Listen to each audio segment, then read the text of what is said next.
So we were in a room full of computers, and so this is like trying to make sure that we maintain the nine guys. We call it the nine. We used to call them the nine tech team actually. Yeah. So it was maintaining the computers and making sure that the computers have the right software and stuff like that. So at the time, it was very technical. And so we were just making computers and just making sure that everyone is updating software. So it was like a geeky environment.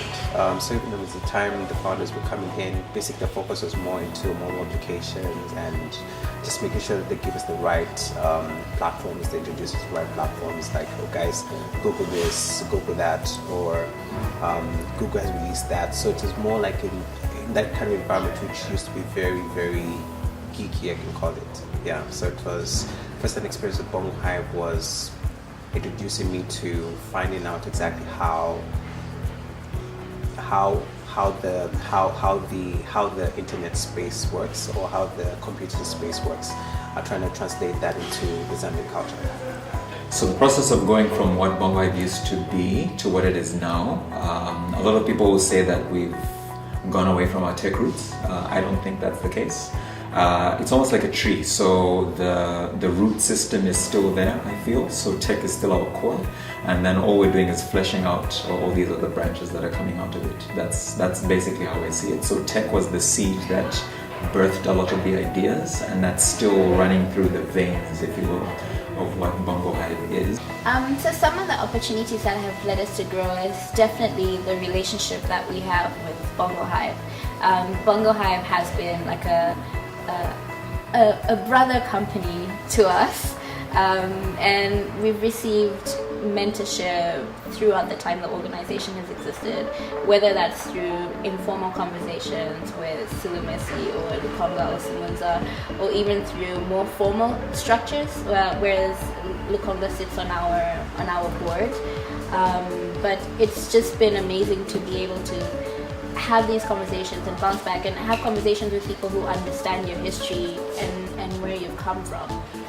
But BongoHive also provides in-kind support to us as well. Like, we're able to use the space, we're able to leverage off some of the partnerships that BongoHive has.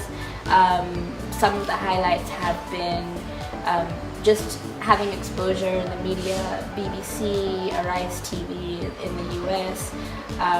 Recently we were featured in the Facebook F8 developer conference just 2 or 3 weeks ago. So those are opportunities that have arisen because of the unique space that we're in here and working very closely with BongoHive. So at the time, BongoHive was already the space where you can find geeks meet and people that are interested in technology and people making mobile applications. So I think it was during the time when we established ourselves in that space, and so there was starting to be a lot of demand from the schools. So it was very easy for us to tap into the computer societies. So pretty much we had events at UNZA, and we had events at Ipon, which we had a very good reception. So it's like a part of them being curious, but they also want to find out exactly how we can teach them how to make mobile apps. So that was like a way for us to kind of like, okay, fine, if you want to learn about these things, you should come to us and we can teach you. So that's pretty much how the reception was. I think it was well received at first, and it was, yeah, I can say it was something that the students really wanted from us to do.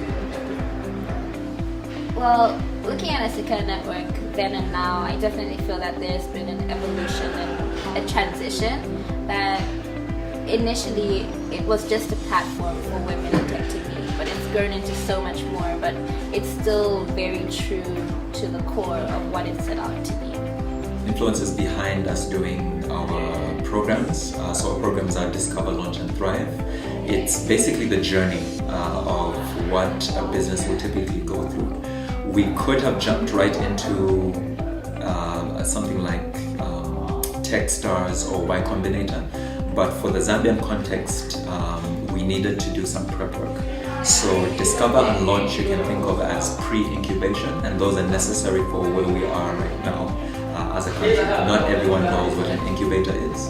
And so Discover and Launch help people along that journey.